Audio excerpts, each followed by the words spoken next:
តែចំណុចដល់សុខភាពហើយធ្វើឲ្យសាច់យើងចាំទៀតអញ្ចឹងបងអាចធ្វើតាមក្នុងវីដេអូដែលខ្ញុំបានដាក់នេះ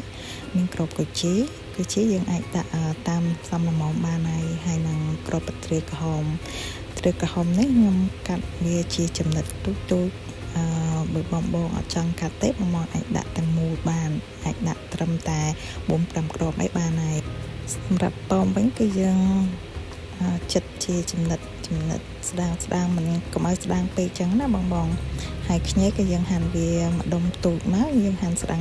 ដូចក្នុងវីដេអូខ្ញុំចឹងណាបើសិនជាបងមានក្របមានក្រៀមយើងអាចដាក់ក្របមានក្រៀមបានបន្ថែមទៀតតិចទៅហើយខ្ញុំមាន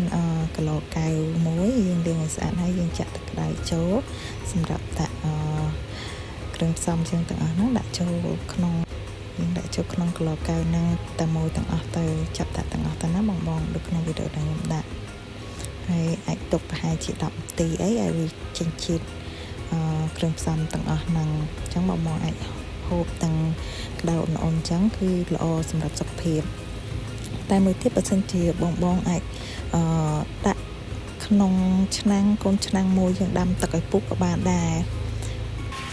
ប្រភេទតែនេះគឺងាយស្រួលណាបងអញ្ចឹងបើសិនជាបងឆ្ងល់ឬក៏ចង់ដឹងរូបមន្តអីបន្ថែមទៀតបងអាចខមមិននៅខាងក្រោមបានអរគុណច្រើន